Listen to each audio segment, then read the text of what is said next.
사건, 사고를 만날 때마다 우리 안에 질문이 있지 않습니까? 왜 하나님께서 이런 일을 우리에게 주셨는가 하는 겁니다. 이 일이 우리의 일이기 때문에 더 이제 깊이 우리가 질문하지만 사실상 이 세상에는 이해할 수 없는 일들이 얼마나 많이 일어나고 있습니까? 일어나지 않았으면 좋았을 일들이 지금도 세상 가운데는 현재도 아마 일어나고 있을 것이고, 또 우리 그 일로 인하여서 좌절하고 슬픈 가운데 있는 많은 사람들이 있을 겁니다. 여러분들 안에 그런 질문이 일어날 때에 여러분들은 어떻게 그것을 받아들이십니까? 왜 하나님께서 이렇게 하셨나? 하나님을 원망하고 하나님께 책임을 돌리고 있습니까? 어떤 분들은 또 그렇습니다. 이런 일들로 인하여서 시험에 빠지고 실족하고 하나님을 떠나는 분들도 있는 것을 봤습니다. 우리는 어떻게 이 사건을 받아들여야 할까요? 여러분, 하나님께서 이 일에 대해서 알고 계십니다. 하나님은 알고 계시죠. 모든 것을 알고 계시는 분이십니다. 그러나 하나님께서 이 일을 조성하신 것은 아닙니다. 하나님께서 이 일을 만드신 것은 아니다라는 것이죠. 하나님께서 이 땅을 창조하시고 다스려 가실 때에 그 다스리심을 우리는 하나님의 섭리라고 이렇게 이야기하는데, 그 하나님의 섭리가 그렇습니다. 하나님의 섭리는 지으신 자연 만물의 그 어떤 자연의 원리를 따라서 그렇게 여러분 하나님은 섭리하시죠. 봄, 여름, 가을, 겨울, 그 여러분 순서를 하나님 바꾸지 않습니다. 아주 자연스럽게 일상적으로 그냥 그렇게 흘러가는 일들이지만 그 속에 하나님의 섭리가 있죠. 그리고 하나님께서는 우리 인간의 선택에 대해서 존중히 여기십니다. 우리의 자유의지를 존중히 여기시면서 그런 선택과 결정을 하나님께서 막지 않으십니다. 심지어 그것이 죄를 짓는 일이라 할지라도 하나님은 막지 않으십니다. 그렇지만 그 일에 대해서 그 일을 허용하시기는 하지만 그렇다고 해서 그것에 대해서 책임을 하나님께 물을 수는 없는 겁니다. 그 책임은 누구에게 있습니까? 우리에게 있는 것이죠. 그것을 선택하고 결정한 그 사람에게 하나님은 책임을 물으십니다. 그래서 아담이 선악과를 먹게 된 그 일에 대해서도 책임을 물으시는 것이죠. 아니, 하나님께서 그것을 그러면 원천적으로 그런 일들을 하지 않도록 하면 좋지 않냐 이렇게 말합니다. 하나님께서 이번 사고도 그냥 아예 일어나지 않도록 하면 좋지 않냐 이렇게 말합니다. 그러면요, 우리는 인간으로 살 수 없습니다. 우리는 우리가 선택하고 결정하는 것이 매 순간마다 그것이 하나님 앞에 되어진다고 한다면, 하나님이 만드신 이 자연 세계가 하나님의 그때마다 하나님에 의해서 그 길들이 바뀌어진다고 한다면 우리는 인간으로 살 수 없습니다. 하나님께서는 우리를 인간으로 살게 하기 위해서 그런 자유를 주신 것이죠. 선택의 자유를 주셨고, 그러나 그 자유한 선택에 대해서는, 결과에 대해서는 하나님이 책임을 물으시는 겁니다. 저는 이 사건을 바라보면서 인간의 어떤 천재지변에 의한 그러한 사건이고, 또한 인간의 무책임한 욕망과 자신의 쾌락을 위한, 욕심을 위한 인간의 죄악 때문에 그렇다 이렇게 이야기를 할 수밖에 없습니다. 그리고 이렇게 이야기할 수 있습니다. 지금은 우리가 왜 하나님께서 이 일을 우리에게 허용하셨는지 알 수 없지만 먼 훗날에는 알게 될 것이다. 이렇게까지 말씀드릴 수밖에 없습니다. 그렇다고 여러분들이 유족들에게 가서 이렇게 말하지 마십시오. 그분들은 지금 우리는 이성적으로 이것을 생각할 수 있지만 그분들에게 지금은 이성이 잘 작용하지 않지 않습니까? 감정이 우선이기 때문에 위로한답시고 지금은 모르지만 나중에 하나님이 좋은 결과를 주실 겁니다. 그렇게 위로하지 마십시오. 그냥 같이 울어주고 슬퍼해주고 안아주고 들어주고 그렇게 하시기 바랍니다.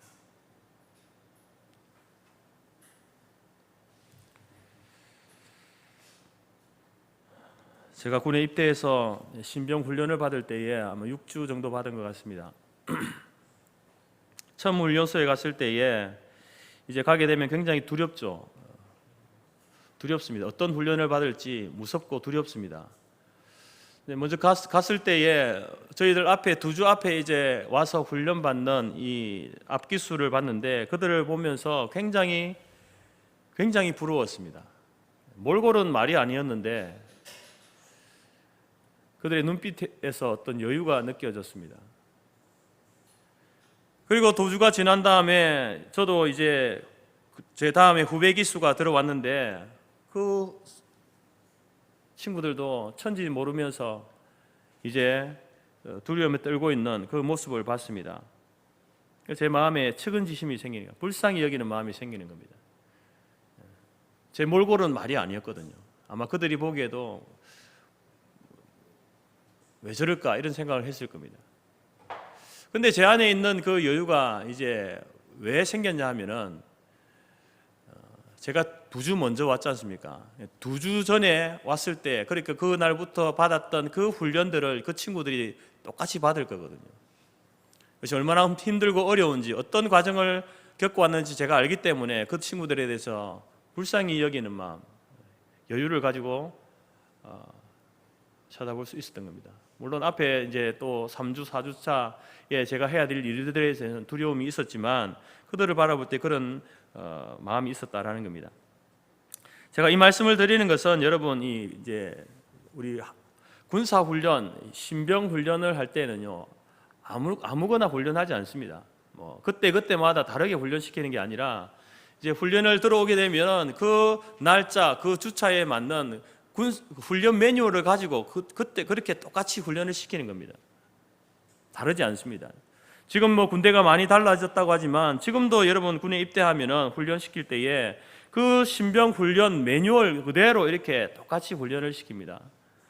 첫 주에 정신 훈련을 했던 것 같고 둘째 주에 제식 훈련, 집총 훈련, 사격 훈련, 각계 전투, 마지막에 이제 행군 하면서 이제 전체 훈련이 끝난 것 같습니다. 이처럼 여러분 이제 군사를 훈련시킬 때는 그 매뉴얼을 따라서 훈련을 시킵니다. 마찬가지로 여러분 이 경건의 훈련도 아무거나 가지고 훈련하지 않습니다. 경건의 훈련의 매뉴얼이 있습니다. 그것이 뭐냐면 바로 성경입니다. 하나님의 말씀입니다. 성경이 바로 우리 경건 훈련의 유일한 매뉴얼입니다. 여러분들이 경건을 훈련한다고 해서 아무거나 가지고 와서 그렇게 훈련하면 안 됩니다. 성경을 통해서 성경을 통하여서 또 성경이 가르치고 있는 그것을 가지고 여러분 우리가 경건을 훈련을 해야 되지 다른 어떤 뭐 단체에서 종교에서 하는 그것을 가지고 와서 경건의 훈련이다 라고 해서 그것을 하면 문제가 생긴다라는 겁니다. 오늘 바울이 본문에서 사랑하는 믿음의 제자였던 디모데에게 경건에 이르도록 내 자신을 연단하라, 경건 훈련에 힘쓰라 라고 이렇게 권면을 하면서 앞서서 뭐라고 이야기하냐면 이를 위해서 망령되고 허탄한 신화를 버려라 이렇게 말합니다. 여기서 망령되고 허탄한 신화가 무엇인가 생각해 보셨습니까? 에베소 초대교회의 7도시 중에 하나인 에베소는요 지금 터키 서쪽에 있는 서쪽 끝에 있는 해변 도시입니다. 그곳은 이제 동서양 이 문물이 만나는 곳입니다. 그래서 이제 동양과 서양에 있는 그런 어떤 물건들이 오고 가면서 무역과 경제가 활발하게 이루어지는 장소입니다.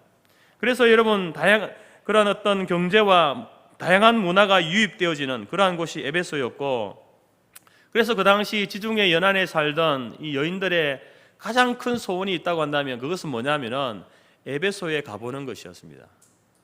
왜냐하면 에베소에는 동서양의 문물, 경제가 만나고 무역이 이루어지는 곳이기 때문에 쇼핑 천국입니다. 쇼핑 천국. 없는 것이 없는 거예요.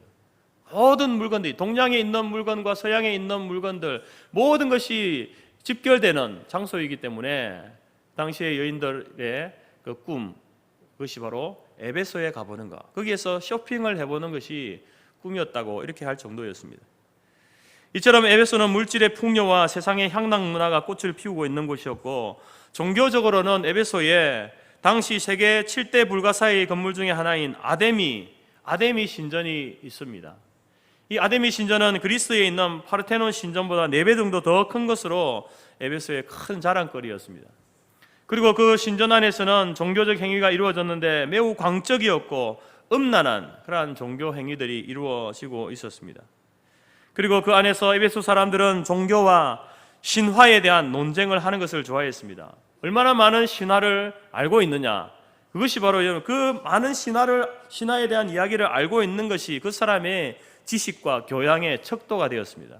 수많은 사람들이 그 신화에 대해서 이야기를 하는 것이죠. 그래서 여러분 이제 이 도시를 배경으로 해서 복음을 전하고 있는 디모데에게 바울이 이야기하는 것입니다. 너 망령되고 허탄한 신화를 버리고 엉뚱한 말 하지 말고 한눈 팔지 말고 예수님의 복음에 집중하라.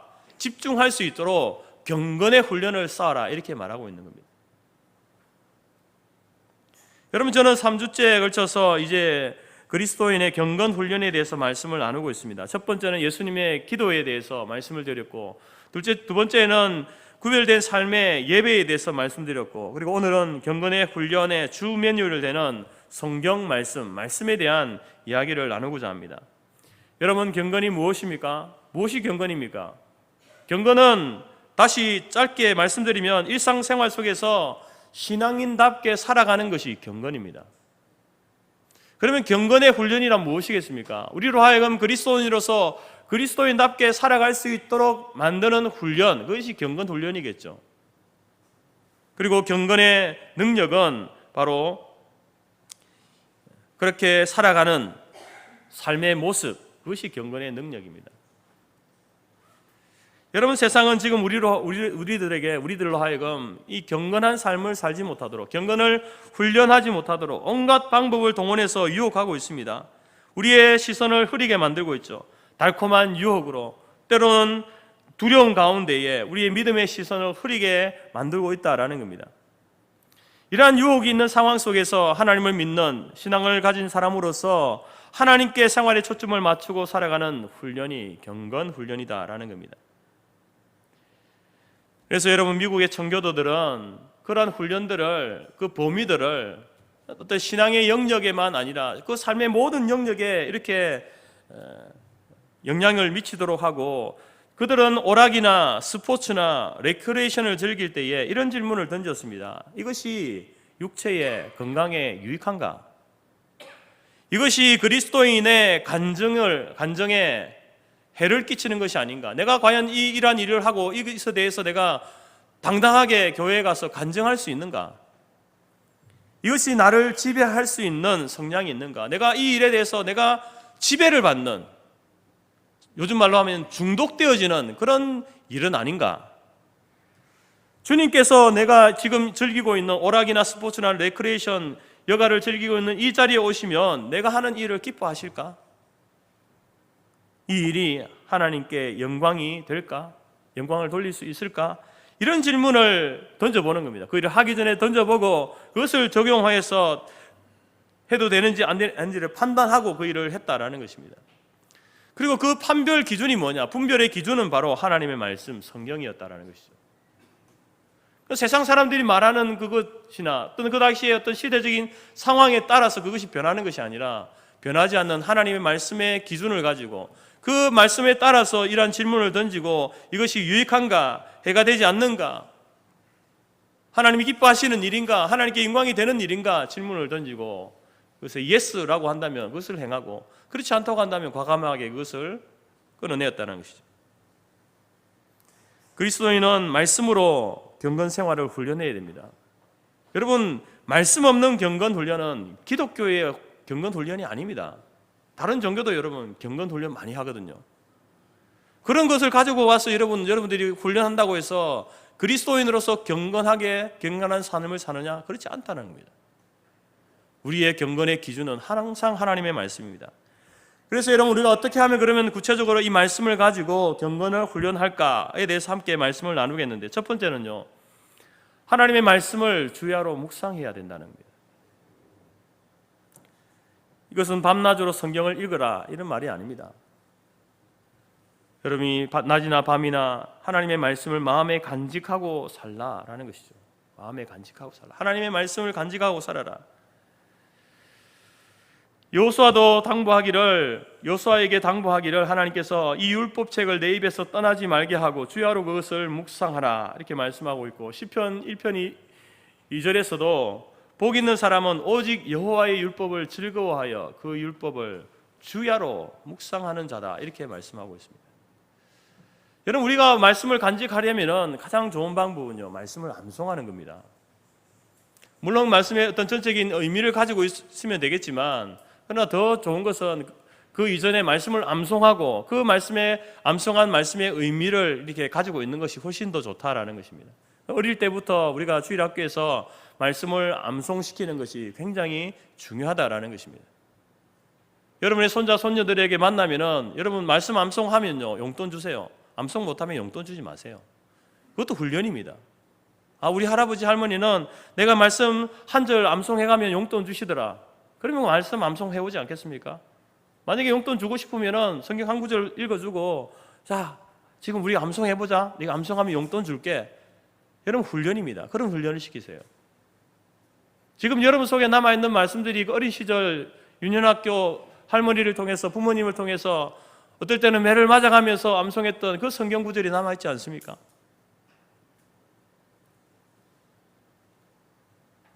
물론 그 말씀 암송하는 것이 전부 다는 아닙니다. 또 우리가 알아야 될 것은요, 바로 그 성경을 통해서 나온 그 바른 교리에 대해서, 그래서 여러분 주일학교에서 이 소열의 문답을 암송시키는 겁니다. 그것도 암송해야 됩니다. 그래야 그 말씀에 대한 해석이기 때문에 그것을 암송할 때에 성경 구절만 알고 있는 것보다 그런 어떤 교리의 내용들을 분명히 알고 있을 때에 말씀을 바르게 이해하고 또 나중에 자라서 그 말씀을 바르게 적용할 수 있기 때문에 여러분 이런 암송하는 것, 성경 구절과 또 교리에 대해서 소요리 문답, 대요리 문답을 암송하는 것은 너무나 좋은 경건의 훈련이다라는 것입니다. 이것은 어린아이뿐만 아니라 어른들에게도 마찬가지입니다. 경건 생활의 비결은요, 하나님의 말씀을 주야로 묵상하는 데 있습니다. 근데 여러분 우리가 묵상하면은 보통 큐티 이렇게 많이 생각하잖아요.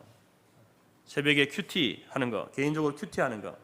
근데 이 말씀을 묵상하는 큐티를 할 때에 주의해야 될 것이 있는데, 하나님 말씀을 자기 마음대로 묵상하면 안 된다는 겁니다. 자기 느낌대로, 기분대로, 그날 기분에 따라, 느낌에 따라 단어 한 절, 말씀 한 절 가지고 자기 생각을 깊이 생각해보고 정리하는, 그게 성경 묵상이 아닙니다. 그건 불교에서 하는, 도교에서 하는 그런 명상하고 같은 거죠. 하나의 주제를 딱 생각하고 그것을 가지고 깊이 생각하는 거죠. 그러면서 어떤 자기 생각을 정리해가는, 그게 그런 묵상이, 성경 묵상은 그런 묵상이 아닙니다. 그런 묵상은 하면 안 되는 겁니다.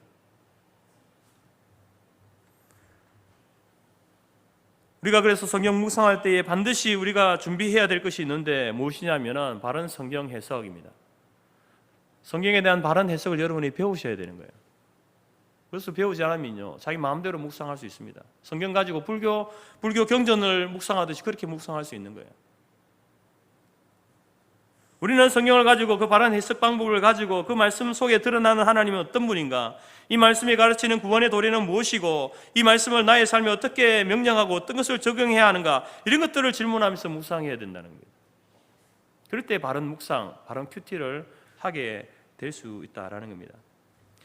여러분, 이러한 해석 방법에 있어서 우리 개혁주의 성경 해석의 가장 중요한 두 가지를 여러분들에게 말씀드리겠습니다. 전체 다른 말씀드릴 시간은 없고 두 가지, 이거는 꼭 여러분들이 기억하셔야 되는데, 첫 번째는 뭐냐면은 오직 성경의 원리입니다. 두 번째는요, 전체 성경의 원리입니다. 첫 번째 뭐라고 했습니까? 오직 성경의 원리. 두 번째는 전체 성경의 원리. 오직 성경이라는 말은요, 성경 말씀이 말하는 것을 말해야 된다는 거예요. 성경이 말하는 것을 말해야 된다는 거예요. 전체 성경은 무슨 말이냐면 성경 말씀을 가지고 성경 말씀을 해석해야 된다는 말입니다. 여러분, 오직 성경만 이야기하면요, 오직 성경은요, 이단들도 이야기합니다. 우리도 오직 성경을 가지고만 이야기해. 그렇게 하지 않습니까? 신천지 여러분 성경만 가지고 이야기합니다. 근데 뭐가 문제입니까? 그들은 전체 성경을 이야기하잖아요. 자기들한테 필요한 구절, 단어, 그것만 가지고 해석하고 설명하는 거예요. 자기들이 정해놓은 그 교리를 설명하기 위해서 성경의 문맥상 맞지 않는 그런 어떤 단어, 그러한 구절도 갖다 와 쓰는 겁니다. 왜? 전체 성경을 모르기 때문에. 전체 성경 안에서 이 말씀이 무슨 의미인지 무슨 뜻인지 그들은 가르치지 않습니다. 그게 중요한 게 아니에요. 자기들이 정해놓은 그 어떤 하나의 교리를 설명하기 위해서 성경의 한 단어, 한 구절을 가져와서 설명해내는 거죠. 그래서 우리가 이 성경 전체를 모르게 되면요, 그 사람들이 하는 이야기를 또 이야, 성경을 이렇게 보는구나, 이렇게 해석하는구나 하고 이렇게 넘어가게 되는 거죠. 왜? 성경을 가지고 이야기하니까. 성경을 모르는 사람들은 성경을 가지고 이야기하니까 그게 진짜인 줄 아는 겁니다. 그래서 여러분 이단에 넘어가게 되는 겁니다. 예를 들어서 여러분, 사랑이라고 하는, 우리가 사랑이라는 단어를 묵상할 때에 이런 예를 들어서 죄송하지만 불륜을 저지르는 사람이 기도를 하는, 하나님 내가 이 불륜, 자기가 불리는 걸 알아요. 이 불륜, 이 사랑을, 불륜의 사랑을 내가 해야 됩니까? 말아야 됩니까? 하나님 말씀해 주세요. 성경을 딱 펼쳐 들었는데 사랑하라 이렇게 된 거예요. 아, 하나님께서 사랑하라고 하시는구나. 그렇게 적용하면 됩니까? 자기한테, 자기에게 좋게 적용한 거잖아요. 자기 감정, 기분에 따라 적용한 거 아닙니까? 그럼 그 사랑이라는 단어 어떻게 우리는 해석해야 됩니까? 그 구절 하나만 보고 내 상황에 대비해서 하나님께서 내가 말씀을 보니까 오늘 말씀에, 오늘 매일 성경 말씀에 사랑하라고 하니까 내가 이 사랑을 내가 기도했는데 하나님이 사랑하라고 하시는구나. 그러나 이 불륜이지만 이 사랑을 내가 계속해야 되겠다. 하나님의 뜻이야. 이렇게 적용하면 안 된다는 겁니다. 그 사람은 전체 성경을 보지 않기 때문에 그래요. 전체 성경을 보면 불륜이 뭡니까? 하나님이 싫어하시는 거예요. 해서는 안 되는 것 아닙니까? 그렇게 해서 사랑이라는 단어를 적용해야 되지, 해석하고 적용해야 되지, 오직 성경이라고 해서 그 성경 한 구절만 보고 그렇게 해서는 안 된다는 겁니다. 어제 새벽 본문 말씀도 그런 말씀이었습니다. 하나님을 멸시하는 자들에 대한 그 처벌, 이웃의 손해를 끼치고 상해를 주는 자에 대한 배상의 규정, 그걸 레위기 말씀 24장 말씀에 동해 보복법이다 이렇게 이야기하고, 또 신약에서는 눈에는 눈, 이에는 이, 여러분들 그렇게 잘 알고 있지 않습니까? 누군가가 우리의 눈을 상하게 하면 똑같이 그 눈을 상하게 해주는 거. 우리에게 100만 원 손해를 입혔으면 그 사람에게 찾아가서 100만 원을 손해를 입혀주는 거. 그게 눈에는 눈, 이에는 이. 그게 구약의 율법이 주는 그러한 규정이었습니다. 그런데 이 말씀을, 그러면 구약의 말씀이 있다고 해서 오늘날 우리가 이 말씀대로 이렇게 하면 되겠습니까? 자동차를 타고 가는데 누가 갑자기 앞지르기 끼어들기를 한 거예요. 깜짝 놀라서 브레이크를 잡고 놀라가지고 어떻게 할까 하다가, 그래 한번 너도 당해봐라. 앞으로 달려가서 다시 끼어들게 하면, 그래 눈에는 눈, 이에는 이, 나는 말씀대로 적용했다, 그렇게 말할 수 있는 겁니까? 그렇게 해보십시오. 그러면 아마 여러분들도 똑같이 벌금 받을 겁니다. 상대방이 나에게 폭력을 가했다고 해서 똑같이 찾아가서, 너무 억울하고 원통해서 똑같이 찾아가서 폭력을 하면요, 같이 감방 가는 겁니다. 구치소 가는 겁니다. 이것은 바로 여러분 구약의 말씀을 그냥 문자적으로만 적용해서 그런 거예요. 이단들도 그렇게 하고요. 이슬람도 그렇습니다. 이슬람이 왜 과격합니까? 그들은 신성모독, 알라를 모독했다라고 해서 신성모독죄를 법으로 지정해 처벌하지 않습니까? 똑같이 그보다 더 심하게 폭력으로 갚아도 된다고 가르칩니다. 여러분 이슬람도요, 구약 성경 봅니다. 아브라함을 그들의 조상으로 알고 있어요. 예수님을 선지자로 알고 있습니다. 예수 좋아합니다. 이슬람 믿는 사람들도. 무슬림들도 예수 좋아해요. 그렇지만 그들에게는 마호멧이 가장 위대한 선지자. 그들에게 예수님은요, 메시아 아닙니다. 구원자 아닙니다. 그냥 좋은 선생 중에 한 사람이죠. 그들은 구약 성경의 말씀, 그 말씀을 그냥 문자적으로만 자기들에게 필요한 것만 가져다가 적용하는 거예요. 예수님께서 그러면 이 말씀에 대해서 어떻게 말씀하시는지 그들에게 중요하지 않습니다. 여러분, 우리가 오직 성경을 이야기하지만, 개혁주의는 오직 성경을 이야기하지만 함께 이야기하는 것이 전체 성경입니다. 성경을 해석할 때에 그 한 구절만 가지고 해석하는 것이 아니라 전체 성경 안에서 이 말씀이 어떤 의미인지를 해석해내야 된다는 것이죠. 어제 본문도 구약의 그 말씀들도 예수님께서 어떻게 그 말씀을 해석하셨는지, 예수님이 해석하신 그 새로운 해석, 그 적용을 우리가 살펴봐야 되는 겁니다. 또한 사도들을 통해서 교회에 그 말씀들이 어떻게 적용되었는지 신약 성경을 통해서 살펴보고 우리에게 적용해야, 그렇게 해야 여러분 우리가 실수하지 않는 겁니다. 만약에 우리가 그렇게 하지 않으면요, 이단들이 하는 잘못을 우리도 범하는 겁니다.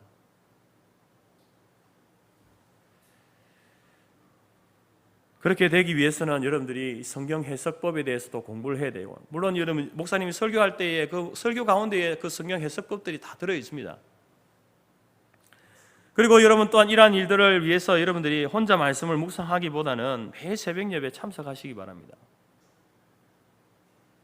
그 설교를 들으면서 설교에 담겨져 있는 성경 해석을 통해서 가이드를 제공받고 또한 성경을 해석해 주는 내용을 듣고 또한 거기에 대해서 바른 적용점을 제시해 줄 때 그것을 가지고 여러분 또 깊이 또 묵상하고 말씀을 나누는 그러한 시간들이 필요하다는 겁니다. 이러한 훈련들을 4, 5년 하게 되면요, 지금 우리 매일 성경을 통해서 말씀 묵상을 하고 있는데 신약 2번, 구약 1번을 다 묵상하게 되어 있습니다. 이런 훈련을 한 사람은 성경을 해석하고 적용함에 있어서 엉뚱하게 자기 마음대로 그렇게 하지 않습니다. 이단들이 와서 여러분 뭔가 성경을 들이밀면서 이야기를 해도 그 속에서 이상한 걸 발견해낼 수 있는 거죠. 그러나 그렇지 않은 사람은요, 모르는 겁니다. 하나님 말씀을 가지고 이야기하니까 다 하나님 말씀인 줄 아는 거예요. 이처럼 하나님의 말씀이 바로 우리 경건의 매뉴얼이 되는 것입니다. 말씀을 모르면 여러분 경건한 삶을 살 수 없습니다. 말씀을 묵상함으로 여러분 가슴속에 그 말씀을 품고 있고 교리의 내용과 또 오직 성경, 전체 성경이라고 하는 이 중요한 두 가지 해석 원리들을 가지고 있어서 여러분 하나님의 말씀을 경건 훈련의 매뉴얼로 삼고 또 그러한 능력을 갖출 수 있기를 바랍니다. 두 번째로는 말씀을 읽어야 합니다. 읽는 것도 여러분 경건 훈련입니다. 역대하 34장에 보면 유다 왕 요시아가 종교개혁을 하게 되는데 그때 성전에서 발견된 하나님의 말씀을 백성들 앞에 읽어줍니다. 그 말씀을 읽어주니까 백성들이 회개했다 이렇게 이야기합니다. 그냥 말씀을 읽어줬어요. 그런데 그 말씀을 듣고 그 사람들이 회개했다는 것이죠. 느헤미야 8장에서도 에스라가 모든 백성 앞에서 하나님 율법책을 낭독하고 해석하니 백성이 다 울고 회개했다라고 이렇게 이야기합니다. 여러분 말씀을 읽는 것만으로도 그것이 여러분 우리에게 경건의 훈련이 될 수 있다라는 겁니다. 그래서 우리가 읽지는 않았지만 오늘 4장 13절에서도 내가 이를 때까지 읽는 것과 권하는 것과 가르치는 것에 전념하라. 이 여기 읽는 것과 권하는 것과 가르치는 것은요, 다른 뭐 허탄한 신화 이런 것을 가르치라는 게 아니고요, 성경을 이야기해요. 성경, 구약 성경.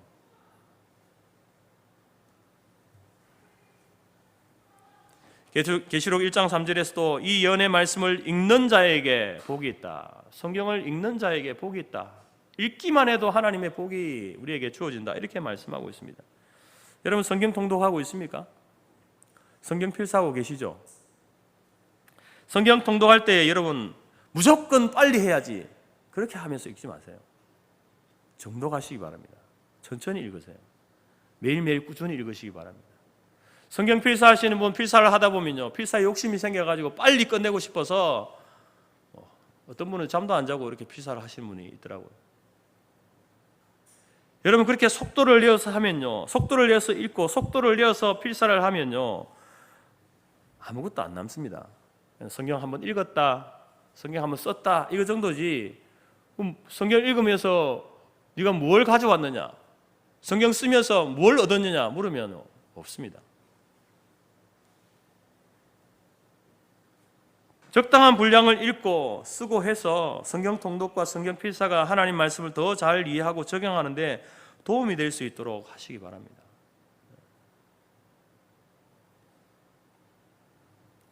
저도 이제 타자로 치면서 해봤거든요. 처음에는 아주 머리에 쏙쏙 들어오더라고요. 근데 나중에 하다 보니까 뭐 맞느냐 하면은 타자 치는 속도만 늘어났습니다. 성경 내용 하나도 남은 게 없습니다. 그래서 그 이후로부터 하지 않았어요. 성경 쓰는 것도 마찬가지입니다. 여러분 성경 쓰다 보면은 자꾸 끝내야 되겠다 목표의식이 생겨가지고 하루에 뭐 몇 장 하던 것을 이제 하루에 40장 정도 하게 되면요, 아마 하루 왼종일 해야 될 겁니다. 밥 먹고 잠자는 시간 빼면요, 모든 시간을 성경을 써야 하루에 40장을 쓸 수 있어요. 뭐 사람에 따라 조금씩 다르겠지만, 그러면 그것은 성경 쓰는 게 아니라 그냥 일이 되는 겁니다. 일이. 성경 읽는 것이 일이 되고 성경 쓰는 것이 일이 되는 것이죠. 그것은 아무런 도움이 안 된다는 겁니다. 우리가 매일 성경을 사게 되면 1, 2월분에 보게 되면 거기에 보면 성경 통독표가 있습니다. 그래서 여러분 하루에 일정한 양을 가지고 이렇게 꾸준하게 1년 365일 이렇게 성경을 읽어가는 그러한 훈련을 하시기 바랍니다. 매일 성경을 말씀을 묵상하고 또 성경 통독하는 그런 어떤 도움을 받아서 그런 도움을 받아 성경을 읽게 되어지면 그것이 여러분들에게 경건의 훈련이 될 수 있는 겁니다. 한 달 안에 내가 성경 다 읽겠다. 하루에 40장씩 읽으면 읽을 수는 있습니다. 남는 것은 없다는 거죠. 여러분 성경을 정기적으로 꾸준하게 읽음으로 정독하여 읽음으로 그것이 여러분들에게 경건의 훈련이 될 수 있기를 바랍니다. 세 번째로는 이제 그 말씀을 청종해야 된다. 이것은 이제 하나님 말씀을 들어야 한다라는 겁니다. 읽기도 읽어야 되지만 들어야 됩니다. 우리의 믿음은 어디에서 납니까? 들음에서 난다 그러잖아요. 복음을 들음에서 나고 복음을 설교하는 선포하는 설교를 들음에서 우리의 믿음이 생기는 겁니다.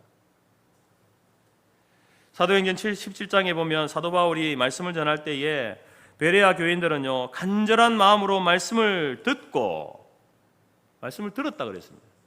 그리고 그 말씀이 그런가 하여 날마다 그 말씀을 상고했다 이렇게 말하죠. 지금도 하나님께서는 우리에게 말씀하십니다.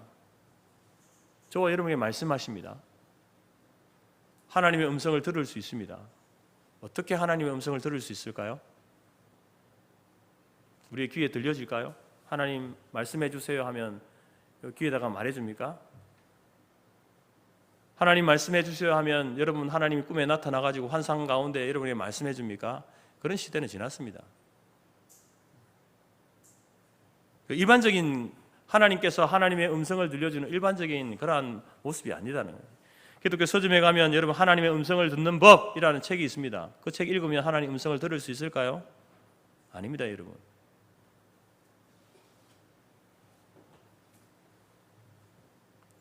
오늘 성경에 보면 여호와의 목소리를 청종하라. 신명기 30장에서도 너와 내 자손이 내가 오늘 네게 명령한 여호와의 말씀을 청종하면 모든 복이 너와 내 자손에게 임하겠다 약속하셨습니다. 어떻게 하나님의 말씀을 들을 수 있습니까? 청종할 수 있습니까? 하나님의 음성을 들을 수 있습니까? 여러분 오늘 이 말씀을 청종하는 것의 중심에 뭐가 있냐면은 설교가 있는 거예요. 설교를 잘 들어야 한다는 겁니다. 설교를 듣는 것 경건의 훈련입니다. 훈련은 여러분 정기적으로 꾸준히 해야 되죠. 그래서 여러분 주일 성수가 중요한 겁니다. 설교를 잘 들어야 돼요. 설교도 안 들으면서 경건의 훈련한다? 목사님 저 경건의 훈련하고 있습니다. 아니 예배도 안 오고 설교도 안 듣는데 무슨 경건의 훈련입니까? 가장 기본이 이건데 설교자는 여러분 성경 말씀을 해석하고 적용하고 그것을 선포하는 자가 설교자 아니겠습니까? 설교자는 자기의 개인적인 어떤 주장이나 자기 말을 하는 게 설교가 아닙니다. 하나님의 말씀을 해석하고 그 말씀을 여러분들에게 어떻게 적용하십시오 이렇게 말하는 게 설교 아니겠습니까? 그래서 이 설교 말씀을 들을 때 이것을 여러분들이 목사의 어떤 연설, 목사의 주장 이것으로 들으면 안 되는 겁니다.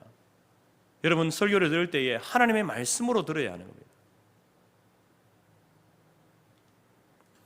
그 설교를 듣고 여러분 하나님의 말씀인 설교를 듣고 여러분들이 그 설교를 통해서 이제 소위 말하는 인문학적인 그러한 지식들 그러한 것들이 내가 그리스도인으로서 받아들일 수 있는 것이 아닌지를 여러분들이 결정해야 되는 겁니다. 설교 시간이 인문학 강의하는 게 아니잖아요. 설교 시간이 어떤 정치적인 어떤 선동을 하는 게 시간이 아닙니다. 설교 시간이 여러분에게 교양 지식을 전달하는 시간이 아닙니다. 하나님의 말씀을 듣고 그 판단 기준을 가지고 여러분 세상이 이야기하고 있는 인문학적인 지식을 받아들일 것인지 거부할 것인지를 결정해야 되죠. 설교를 통하여서 내가 어떤 정치적인 성향을 가져야 하는지 어떤 것이 성경의 가르침과 일치하는 것인지를 판단하고 여러분 세상을 살아가야 되는 것입니다. 하나님 말씀이 설교를 통해서 세상 살아가는 삶의 길을 선택하고 결정해야 되는 것이죠.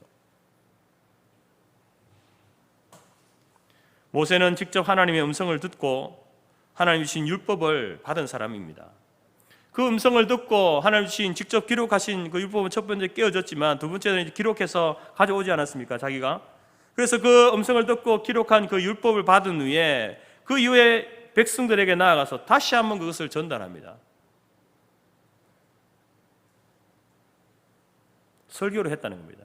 설교를. 그 설교를 듣고 이스라엘 백성들이 하나님의 뜻을 알게 된 거예요.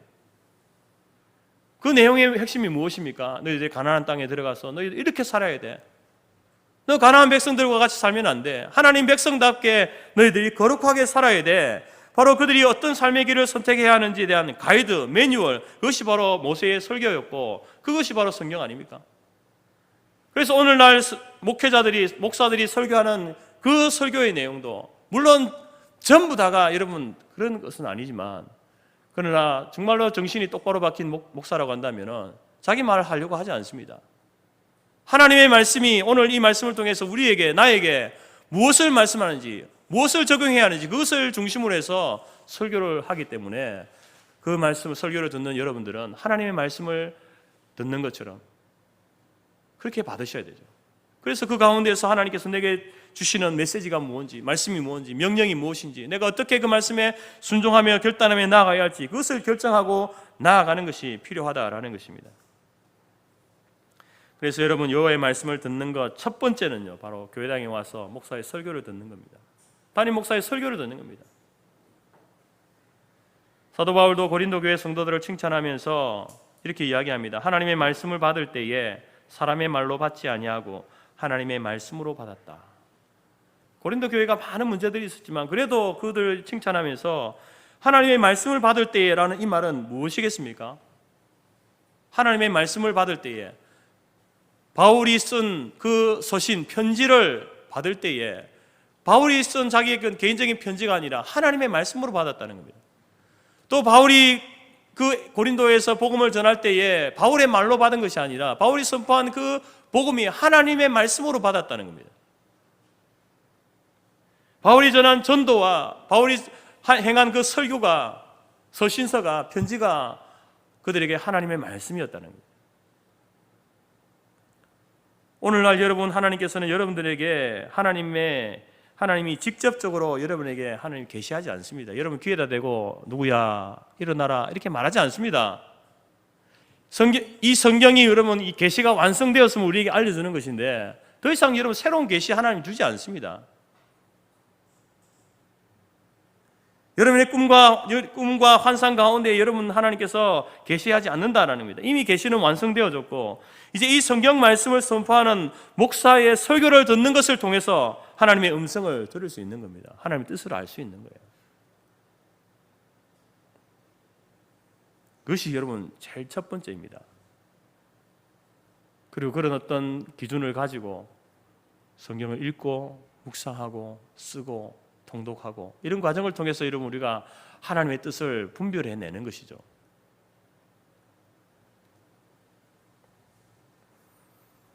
하나님 말씀 듣는 일에 열심을 내시기 바랍니다.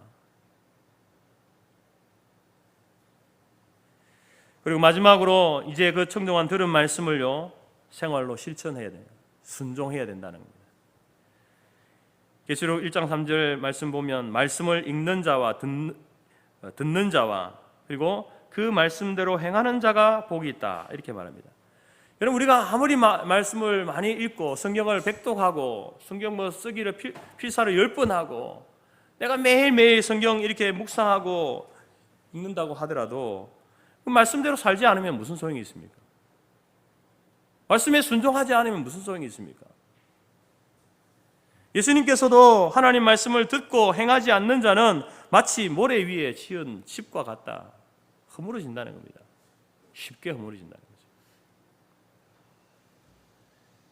말씀을 실천하는 가장 구체적인 방법은요, 말씀이 육신이 되어 이 땅에 오신 예수 그리스도를 통해서 배우고 그분의 삶을 본받는 것입니다. 또한 믿음의 선진들, 앞서간 믿음의 선진들이 어떻게 살아왔는지 그들의 삶의 방법을 배우고 우리도 함께 실천하는 것입니다.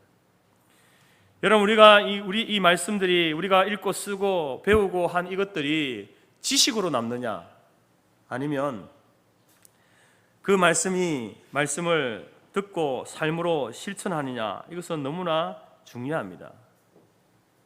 그냥 읽고 듣고 쓰기만 하면요, 여러분 지식이 쌓이죠. 한 번도 안 읽은 성경 안 읽은 사람과 100번 성경 읽은 사람과 누가 말씀에 대한 지식이 많겠습니까? 100번 읽은 사람이 많죠.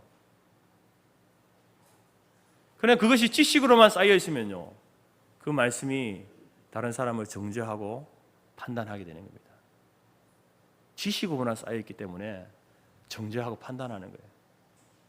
그러나 그 말씀을 삶으로 살아내는 사람은요, 판단하지 못합니다. 정죄하지 못합니다. 왜냐하면 그 말씀 한 구절 가지고 말씀대로 살려다 보니까 이것이 얼마나 힘든지 알기 때문에, 그 말씀 한 절을 내가 순종하기 위해서 얼마나 넘어지고 자빠지고 유혹에 넘어지고 그렇게 해서 그것을 순종하는지 자기가 경험해 봤기 때문에 이것이 너무나 힘들고 어렵다는 것을 알기 때문에 그렇게 하지 못하는 사람들에 대해서 쉽게 정죄할 수 없는 겁니다. 나도 넘어졌는데, 나도 다시 죄에 빠져서, 유혹에 빠져서 죄에 넘어졌는데, 저 사람이 지금 저렇게 말씀대로 살지 못한다고 해서 쉽게 여러분 판단하고 정죄 못하는 겁니다. 오히려 그를 위해서 기도해 주고요, 하나님 나도 힘들었는데 저 사람 얼마나 힘들까요? 얼마나 괴로울까요? 기다려주고 그렇게 되는 겁니다. 말씀이 지식으로 남아있는 사람은요, 너무나 쉽게 판단하는 거예요. 정죄하는 거예요. 너 그렇게 하면 안 돼. 그러나 그 말씀을 삶으로 살아본 사람은요, 그 사람을 위해서 기도하는 거죠. 아, 저 사람이 저렇게 죄 가운데 넘어지고 있는데 꾸짖는 것이 아니라 먼저 기도해주고 기다려주고 격려해주는 겁니다. 여러분, 하나님의 말씀을 지식으로만 쌓지 말고 한 말씀이라도 삶으로 살아내는 경건의 훈련을 해 나가시기 바랍니다. 그 훈련을 이제 목사님 말씀 듣고 내일부터 해야 되겠다, 아니요, 내일부터 하지 마시고 지금부터 하십시오. 오늘부터. 여러분, 오늘 말씀해 보게 되면 이 육신의 연단, 육신의 훈련은요, 약간의 유익이 있다고 합니다. 등산을 하고 건강을 위해서 운동을 하면요, 육체 훈련하면 여러분 건강에 도움이 되지 않겠습니까? 그러나 그 유익은 일시적이고 부분적이다라는 것이죠. 약간의 유익은 있다, 이렇게 이야기합니다. 약간의 유익은 있는데 모든 면에서 유익하지는 않다는 겁니다.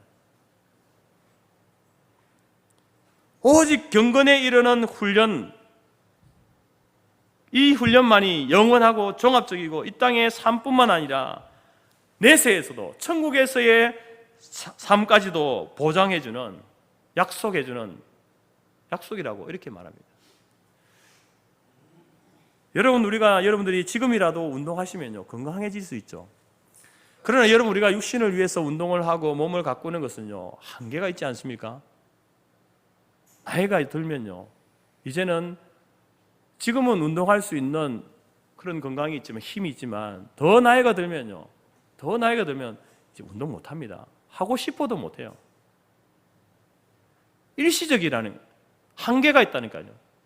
그러나 우리의 영의 훈련, 이 경건의 훈련은 영원한 거죠. 이 땅에서도 유익한 것이지만 하나님의 나라에서도 유익한 것이다.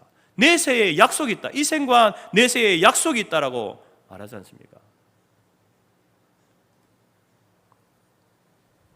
그래서 여러분, 우리가 두 가지 훈련을 해야 되지만 오직 하나를 선택해야 한다면 경건에 이르는 훈련에 더욱더 매진하시고 힘쓰시기 바랍니다. 그것이 더 여러분, 우리에게 값지고 이 땅에서 뿐만 아니라 천국에서의 우리의 삶까지도 보장해주는 유익을 줄 수 있는 것이기 때문에 더 가치 있고 소중한 것을 붙드시는 저와 여러분이 되기를 바랍니다. 두 소녀가 해변가에서 사이좋게 조개를 줍고 있었습니다. 앞에 큰 조개 보이는 거예요. 그래서 둘 다 뛰어가가지고 조개에다 손을 동시에 탁 덮쳤습니다.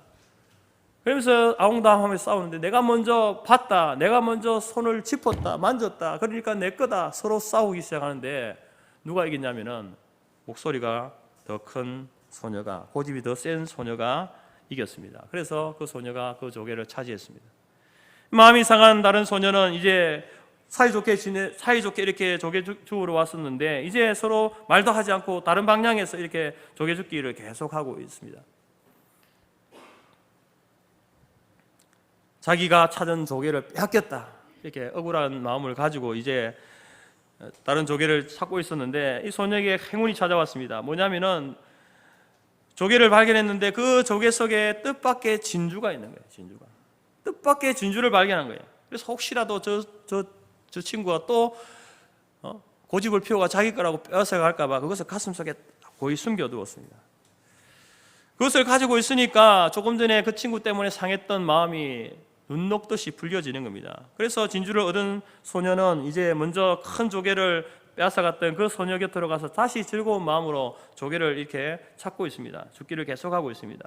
그러다 다시 또 큰 조개가 나타났는데 이전보다 비교할 수 없는 그런 크고 예쁜 조개를 발견했습니다. 이번에도 동시에 손이 덮쳐졌는데 이번에는 싸우지 않았습니다. 가슴속에 진주를 품고 있던 그 소녀가 그 예쁘고 큰 조개를 그 친구, 다른 친구에게 양보한 거죠. 왜냐하면 자기는 그 조개 없어도 괜찮은 거예요. 왜? 진주를 가지고 있으니까요. 진주. 그까지 조개 하나 없어도 괜찮아. 내가 나에겐 더 좋은 진주를 가지고 있으니까 얼마든지 양보할 수 있다는 겁니다. 이처럼 여러분, 더 크고 아름다운 것을 찾은 사람은요, 작은 일에 연연하지 않는 겁니다. 하나님께서 우리에게 허락하신 그 메시지에 대한 분명한 약속을 가지고 있는 사람은요, 이 생에서의 삶이 조금 다른 사람보다 못해도 상관없는 겁니다. 왜? 자기 속에는 뭘 가지고 있는 거예요? 진주를 품고 있으니까요. 육체의 훈련이 좋은 것이지만 영혼의 훈련인 경건 훈련에 비하면요, 아무것도 아닌 겁니다. 진주 팔고 조개 팔아보십시오. 어느 것이 더 값비쌉니까?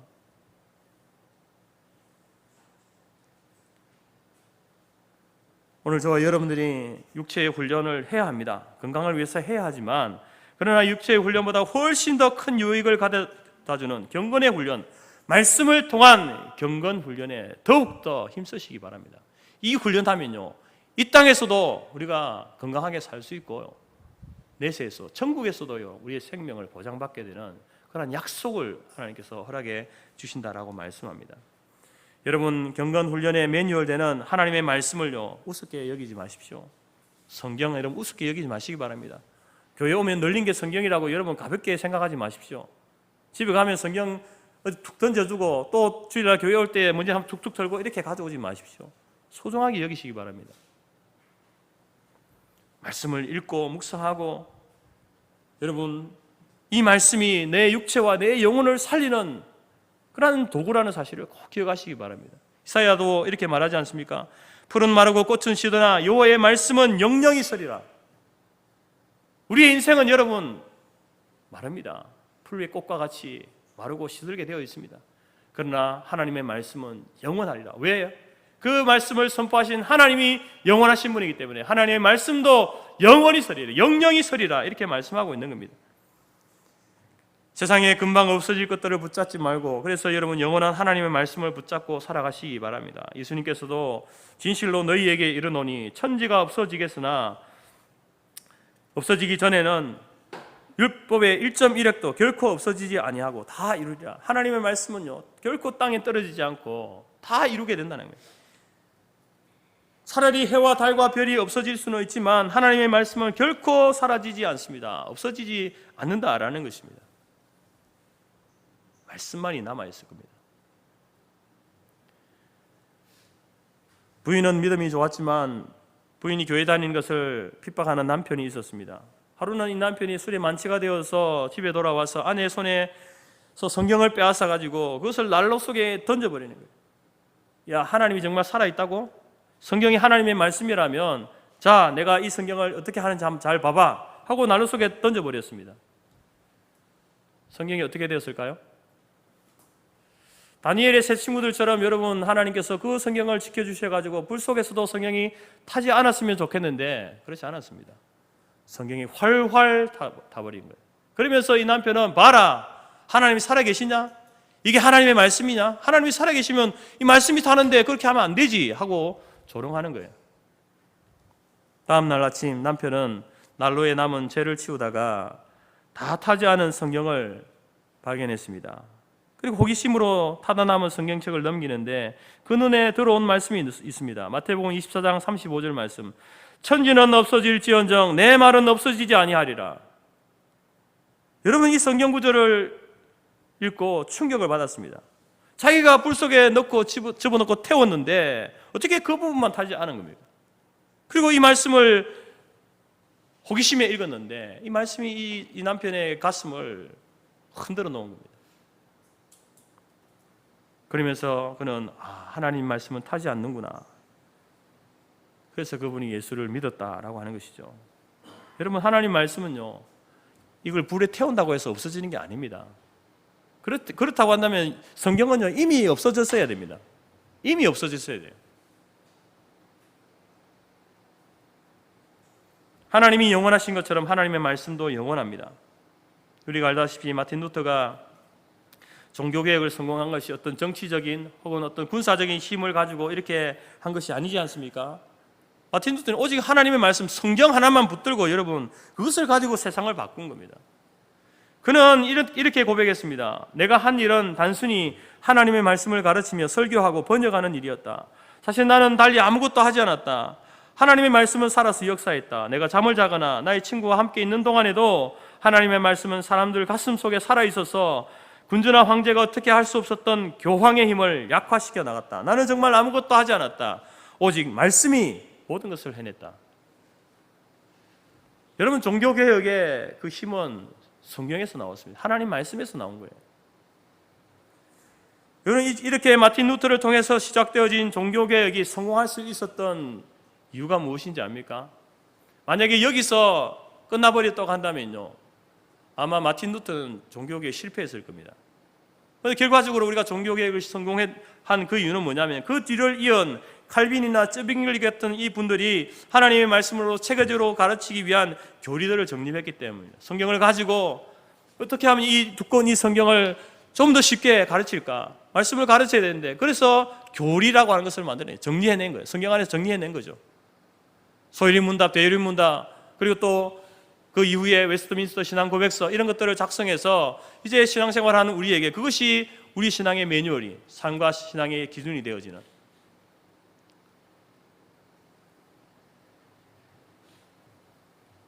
이러한 성경 말씀에 대한 바른 이해와 해석을 통해서 개혁교회가 발전해왔고 앞으로도 자라가게 될 것입니다. 그러기에 여러분, 우리는 하나님의 말씀, 성경을 여러분 가볍게 여겨서는 안 된다라는 겁니다. 설교 듣는 것을 가볍게 생각해서는 안 됩니다. 매주 들어왔던 말씀인데 한 주 안 듣는다고 큰일 나겠어? 큰일 날 수 있습니다. 말씀을 읽고 들은 말씀을 그냥 지식으로만 쌓아두지 말고 여러분 삶에 적용하고 실천하시기 바랍니다. 순종하시기 바랍니다. 이러한 모든 것들이 경건의 훈련입니다. 이러한 경건의 훈련이 훈련되어져서 여러분 우리가 하나님의 성품을 닮고 예수님을 닮아가는 참된 성숙한 신앙과 인격이 함께 성장하고 성숙해 되는 참 그리스도인으로 살게 된다라는 것입니다. 사랑하는 성도 여러분, 우리도 훈련해야 합니다. 여러분, 건강을 위해서 육체의 훈련하십시오. 그러나 더욱더 우리의 영의 건강을 위해서 경건의 훈련, 기도와 예배와 말씀을 통해서 여러분 경건의 훈련을 쌓아 나가시기 바랍니다. 언제까지요? 주님 앞에 설 그때까지요. 우리 육신의 호흡이 끝날 그때까지 우리는 훈련해야 합니다. 그래서 하나님 앞에서 섰을 때에 여러분 우리가 한 점의 부끄러움 없이 하나님, 내가 매 순간순간 경건의 훈련을 하며 하나님을 닮고 예수님을 닮아 세상의 빛과 소금으로 그리스도의 향기를 드러내며 살았습니다. 그렇게 살려고 제가 무던히도 애를 쓰고 수고하고 주님 앞에 이제 왔습니다. 그렇게 여러분 고백할 수 있는 우리 모든 성도들이 될 수 있기를 간절히 바랍니다.